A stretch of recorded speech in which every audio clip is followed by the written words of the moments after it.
जहां एक तरफ उत्तर प्रदेश के मुख्यमंत्री योगी आदित्यनाथ अपने कड़े फैसलों से प्रदेश की जनता और अपने विरोधियों को मैसेज देने की कोशिश कर रहे हैं, वहीं दूसरी तरफ उत्तर प्रदेश में उपचुनाव भी चल रहा है।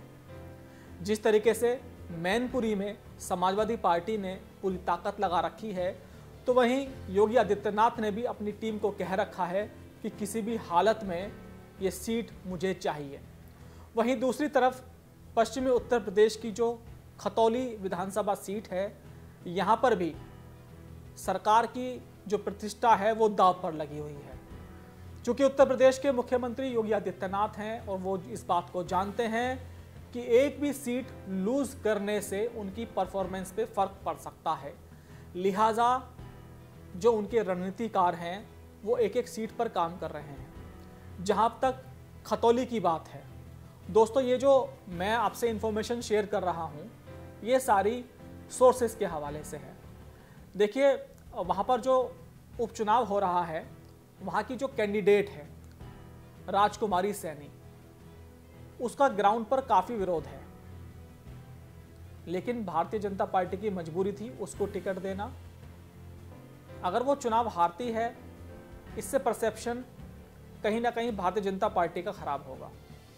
दूसरी तरफ मदन भैया जो कि एक बाहुबली नेता हैं, वो उनके सामने हैं, लेकिन इस सीट की जो समीकरण है वो काफ़ी उलझ गए हैं। इस सीट को जीतना किसी के लिए भी आसान नहीं है दोस्तों। इस सीट पर करीब 14 जो उम्मीदवार हैं, मुख्य तौर पर देखें तो जो मुकाबला है वो आरएलडी के कैंडिडेट और जो समाजवादी पार्टी के समर्थन से हैं मदन भैया और भारतीय जनता पार्टी के बीच में है। इसके अलावा 12 निर्दलीय उम्मीदवार चुनावी मैदान में हैं दोस्तों। ये जो 12 निर्दलीय उम्मीदवार हैं, ये लोग किसी को भी डैमेज कर सकते हैं, भारतीय जनता पार्टी को भी डैमेज कर सकते हैं, और डैमेज ये जो आरएलडी और समाजवादी पार्टी का संयुक्त उम्मीदवार है उसको भी डैमेज कर सकते हैं। तो सबसे पहले हम बात करेंगे भारतीय जनता पार्टी को नुकसान कौन कौन कर रहा है। तो यहाँ पर एक प्रदीप ठाकुर नाम के एक निर्दलीय प्रत्याशी चुनावी मैदान में है, जो यहाँ की राजपूत एसोसिएशन है या जो राजपूत महासभा है, उन्होंने यहाँ पर प्रदीप ठाकुर को लॉन्च किया। प्रदीप ठाकुर को लॉन्च करने की पीछे वजह ये थी क्योंकि ठाकुरों ने नाराजगी जताई भाजपा के इस कैंडिडेट की घोषणा पर। उनका मानना था कि प्रत्याशी कोई और भी हो सकता था, लेकिन ये प्रत्याशी उनकी नज़रों में ठीक नहीं है। और जहाँ तक प्रदीप ठाकुर की बात है, तो इस इलाके में इनका काफ़ी वर्चस्व है। जितने भी राजपूत यहाँ पर वोटर्स हैं, उनमें वो खासी पकड़ रखते हैं। जैसे ही मुख्यमंत्री योगी आदित्यनाथ के पास ये सूचना पहुंची, तो उन्होंने अपने तमाम रणनीतिकारों को प्रदीप ठाकुर को बैठाने के लिए लगा दिया कि भाई कैसे भी करके आप प्रदीप ठाकुर को आप बैठाइए। तो जितने भी ऐसे अधिकारी हैं जो पॉलिटिकल जानकारी रखते हैं, वो भी कोशिश कर रहे हैं प्रदीप ठाकुर को बैठाने के लिए। इसके अलावा जो यहाँ की ठाकुर लीडरशिप है, चाहे संगीत सोम हो या जो ब्रजेश रावत हैं पीडब्ल्यूडी के राज्य मंत्री वो कोशिश कर रहे हैं कि भाई ये जो ठाकुर निर्दलीय उम्मीदवार हैं, कैसी भी करके इसको आप बैठा दीजिए। मेरी जो जानकारी है, अब समय चूँकि नामांकन वापसी का जा चुका है, तो ऐसा हो सकता है कि अगर प्रदीप ठाकुर मानते हैं तो वो समर्थन दे सकते हैं भारतीय जनता पार्टी के उम्मीदवार को, जिसकी संभावनाएं 100% आज सुबह से बढ़ गई हैं। मेरी जानकारी ये है कि वहाँ पर कुछ ठाकुर नेता जो भारतीय जनता पार्टी के हैं, उनके संपर्क में प्रदीप ठाकुर आ गए थे और उन्होंने ये आश्वासन दिया है कि मुख्यमंत्री योगी आदित्यनाथ से आपको मिलवाया जाएगा, आप भारतीय जनता पार्टी के उम्मीदवार का समर्थन कर दीजिए।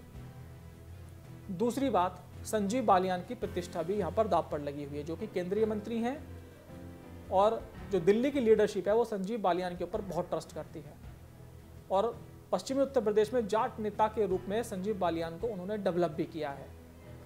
लेकिन यहाँ पर मुसीबत यह है कि एक जो गौरव चौधरी नाम का एक युवक था, जो कमाल हत्याकांड में मारा गया था और उसके बाद ही मुजफ्फरनगर के दंगे शुरू हुए थे, संजीव बालियान और जो तमाम भारतीय जनता पार्टी के नेता थे, उन्होंने गौरव चौधरी के नाम को ही कैश करके अपनी राजनीति शुरू की और यहाँ पर राजनीति में अपना परचम लहराया।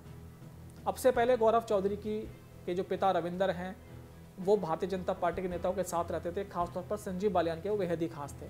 लेकिन जो राजनीति में कई तरह के प्रोमिसेस बड़ा नेता कर देता है, वो प्रोमिसेस पूरे नहीं होते, लिहाजा गौरव चौधरी के परिवार के साथ भी ऐसा हुआ।